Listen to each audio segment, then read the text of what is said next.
Escape ಆಗಿದ್ದ rowdy sheeter Purnesh ಮತ್ತೆ lock.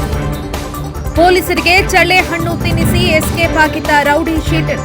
Chikkamagaluru ಜಿಲ್ಲಾಸ್ಪತ್ರೆಯಿಂದ escape ಆಗಿದ್ದ ನಟೋರಿಯಸ್ ರೌಡಿ ಕಳೆದ 3 ದಿನಗಳ ಹಿಂದೆ ಓಡಿ ಹೋಗಿದ್ದ ಖತರ್ನಾಕ್. 9 ಪ್ರಕರಣಗಳಲ್ಲಿ ಪೊಲೀಸರಿಗೆ ಬೇಕಾಗಿರುವ ಆರೋಪಿ ಪೂರ್ಣೇಶ್ ಇಂದು ತನ್ನ ಊರಾದ ಮಾಗಲುವಿನಲ್ಲಿ ಲಾಕ್ ಆದ ರೌಡಿ ಶೀಟರ್. ಚಿಕ್ಕಮಗಳೂರು ತಾಲೂಕಿನ ಕಾಡ್ಯ ಬಳಿಯ ಮಾಗಲು. 2 ತಿಂಗಳ ಹಿಂದೆ ಕಾಲಿಗೆ ಗುಂಡು ಹಾರಿಸಿ ಎತ್ತಾಕೊಂಡು ಬಂದಿದ್ದ ಪೊಲೀಸರು ಆಸ್ಪತ್ರೆಯಲ್ಲಿ ಚಿಕಿತ್ಸೆ ಪಡೆದು ಗುಣಮುಖನಾಗಿದ್ರು. ನಾಟಕ ಆಡ್ತಾ ಇದ್ದ. ಕುಂಟುತ್ತಾ ನಡೆಯಲು ಆಗ್ತಿಲ್ಲ ಅಂತ ನಾಟಕವಾಡಿದ್ದ ಕಿರಾತಕ ಮೊನ್ನೆ ಪೊಲೀಸರ ಕಣ್ತಪ್ಪಿಸಿ ಆಸ್ಪತ್ರೆಯಿಂದ ಎಸ್ಕೇಪ್.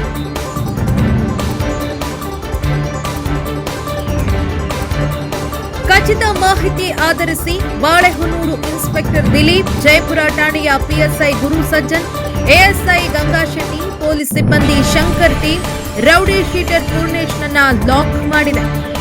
ಎಸ್ಕೇಪ್ ಆಗಿದ್ದ ರೌಡಿ ಶೀಟರ್ ಪೂರ್ಣೇಶ್ ಮತ್ತೆ ಅರೆಸ್ಟ್ ಆಗಿದ್ದಾನೆ. ಪೊಲೀಸರಿಗೆ ಚಳ್ಳೆ ಹಣ್ಣು ತಿನ್ನಿಸಿ ಎಸ್ಕೇಪ್ ಆಗಿದ್ದಂತಹ ರೌಡಿ ಶೀಟರ್ ಬಂಧಿಸುವಲ್ಲಿ ಪೊಲೀಸರು ಯಶಸ್ವಿಯಾಗಿದ್ದಾರೆ. ಮೊನ್ನೆ ಚಿಕ್ಕಮಗಳೂರು ಜಿಲ್ಲಾಸ್ಪತ್ರೆಯಿಂದ ನಟೋರಿಯಸ್ ರೌಡಿ ಪೂರ್ಣೇಶ್ ಓಡಿ ಹೋಗಿದ್ದ. 3 ದಿನಗಳ ಹಿಂದೆ ಆತ ಓಡಿ ಹೋಗಿದ್ದ. ಆಮೇಲೆ ತಲೆಮರೆಸಿಕೊಂಡಿದ್ದ. 9 ಪ್ರಕರಣಗಳಲ್ಲಿ ಆತ ಪೊಲೀಸರಿಗೆ ಬೇಕಾಗಿದ್ದ.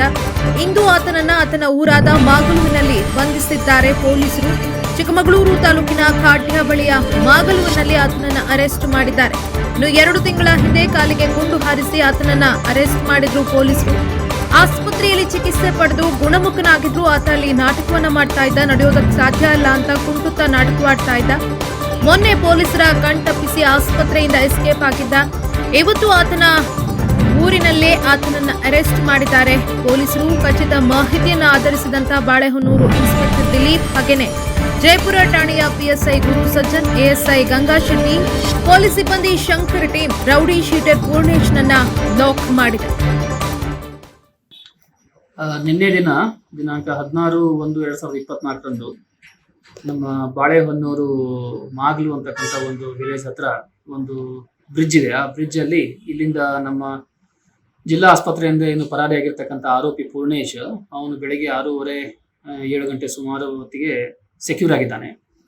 ಸೊ ಇವನ ಮೇಲೆ 8 ಪ್ರಕರಣಗಳು ದಾಖಲಾಗಿತ್ತು. ಮತ್ತು ಒಂದು ರೌಡಿ ಶೀಟರು ಸಹ ನಮ್ಮಲ್ಲಿ ಒಂದು 307 ಕೇಸಲ್ಲಿ ಅವನಿಗೆ ಸೆಕ್ಯೂರ್ ಮಾಡ್ಲಿಕ್ಕೆ ಹೋದಾಗ ನಮ್ಮ PSI ಮತ್ತು ನಮ್ಮ ಸಿಬ್ಬಂದಿಗಳ ಮೇಲೆ ಹಲ್ಲೆ ಮಾಡಿರ್ತಾರೆ. ಆ ಟೈಮಲ್ಲಿ ಅವನಿಗೆ ಒಂದು ಕಾಲಿಗೆ ಒಂದು ಫೈರ್ ಮಾಡಿ ಸೆಕ್ಯೂರ್ ಮಾಡಿ ಕರ್ಕೊಂಡು ಬಂದು ಹಾಸ್ಪಿಟಲೈಸ್ ಮಾಡಿರ್ತಾರೆ. ಹಾಸ್ಪಿಟಲ್ ಆಗಿ ಟ್ರೀಟ್ಮೆಂಟ್ ಅಲ್ಲಿ ಕೊಡಿಸ್ಬೇಕಾದ್ರೆ ಅವ್ರ ಮನೆಯವರು ಯಾರು ಬಂದು ಅವ್ರಿಗೆ ಆರೈಕೆದು ಯಾರು ಮಾಡಿರಲ್ಲ. ಸೊ ಪೊಲೀಸರು ಯಾವ್ದು ಆರೈಕೆ ಎಲ್ಲ ಮಾಡ್ತಾ ಇರ್ತಾರೆ. ಇಂಥ ಒಂದು ಸಂದರ್ಭದಲ್ಲಿ ಮೊನ್ನೆ ದಿನ ಒಂದು 3-4 ದಿನದ ಹಿಂದೆ ಅವರು ಆಸ್ಪತ್ರೆಯಿಂದನೇ ಪರಾರಿಯಾಗಿರ್ತಾರೆ.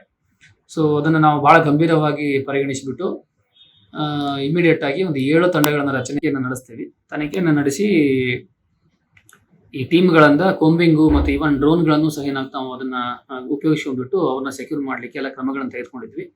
ಆ ನಿಟ್ಟಿನಲ್ಲಿ ನಮ್ಮ ಬಾಳೆಹೊನ್ನೂರು PSI ದಿಲೀಪು ಮತ್ತು ಅವರ ತಂಡದವರು ಕೊಂಬಿಂಗ್ ಮಾಡಬೇಕಾದ್ರೆ, ಬೆಳಗಿನ ಜಾವ ಕೊಂಬಿಂಗ್ ಮಾಡಬೇಕಾದ್ರೆ ಅಲ್ಲಿ ಈ ಆರೋಪಿ ಒಂದು ಬ್ರಿಡ್ಜ್ ತಳಗಡೆ ಅವಿತ್ಕೊಂಡು ಕೂತ್ಕೊಂಡಿರ್ತಕ್ಕಂಥದ್ದೊಂದು ಮಾಹಿತಿ ಬಂದಿರುತ್ತೆ.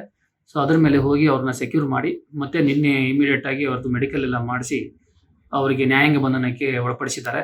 ಇನ್ಮೇಲೆ 8 ಕೇಸ್ ಇರೋದ್ರಿಂದ ಒಂದೊಂದೇ ಕೇಸಸ್ ಮೇಲೆ ಅವ್ರ ಮೇಲೆ ಬಾಡಿ ವಾರೆಂಟ್ ತಗೊಂಡ್ಬಿಟ್ಟು ಮುಂದಿನ ದಿನಗಳಲ್ಲಿ ತನಿಖೆಯನ್ನು ಕೈಗೊಳ್ತೀವಿ.